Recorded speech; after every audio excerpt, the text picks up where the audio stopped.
Today, we're going to tackle something that, let's face it, is a part of all of our digital lives now: online scams. We're going to use some powerful insights to break down exactly how these things work and, most importantly, how you can stay one step ahead. So let's get right into it. Okay, let's just start with the sheer scale of the problem. $55 billion. That's the estimated amount lost to online fraud just last year. It's a mind-blowing figure, and it proves this isn't about a few unlucky people getting hit. No, this is a massive industrial-scale operation that's affecting millions. When you hear a number that big, it's easy to feel kind of overwhelmed, right? Like, how can you possibly protect yourself against all that? Well, the good news is you absolutely can, and it's way simpler than you probably think. We're going to walk you through a clear, straightforward framework to do just that. So let's start by really understanding this threat. Even though it feels so huge and, well, invisible, the truth is that it all operates on some surprisingly simple and predictable principles. The key isn't knowing every single scam out there. That's impossible. It's about recognizing the pattern underneath it all. And trust me, once you see it, you'll start spotting it everywhere.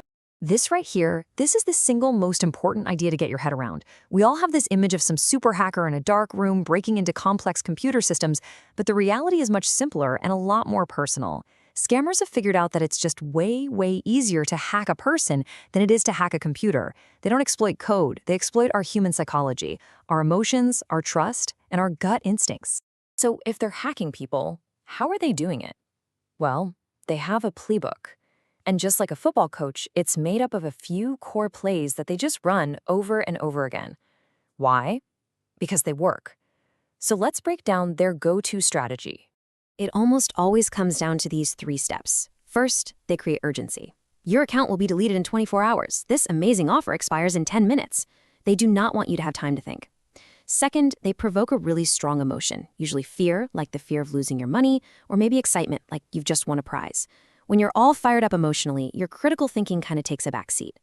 And third, they try to isolate you. They'll say things like, "Don't tell anyone about the security issue," or "Keep this prize a secret." You know why? Because the moment you talk to a friend or family member, that second pair of eyes might spot the scam in a heartbeat. Okay, so now that we get their psychological playbook, let's look at how it actually shows up in the common scams we all run into every day. Knowing these specific types is going to help you recognize that playbook in action. Let's start with the absolute classic, phishing.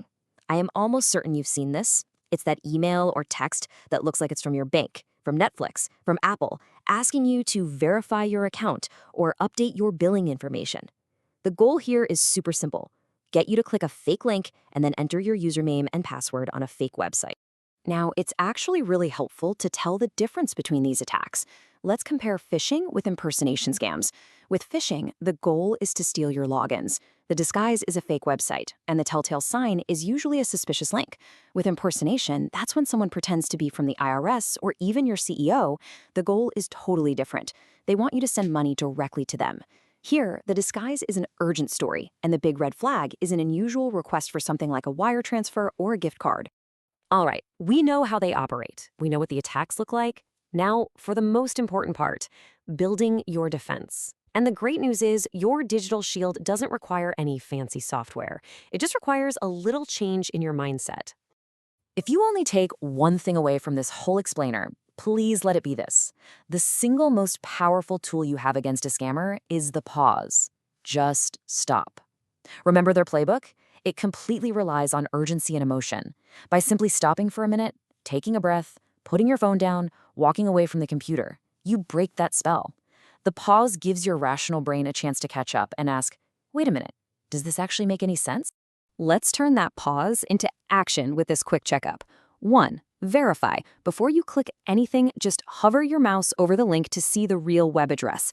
2. Secure your accounts with two-factor authentication. You know, when you need a code from your phone, that is a lifesaver.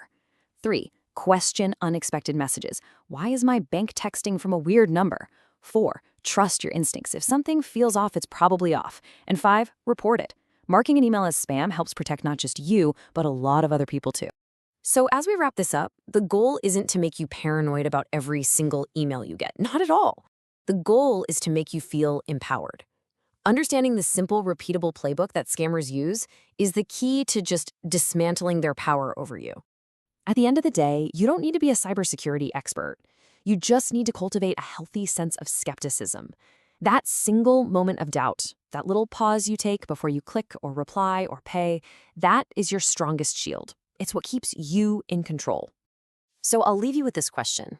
After everything we've covered, from the scammer's playbook to the power of the pause, what is one small thing you'll start doing differently today to build up your digital shield? Thanks for watching.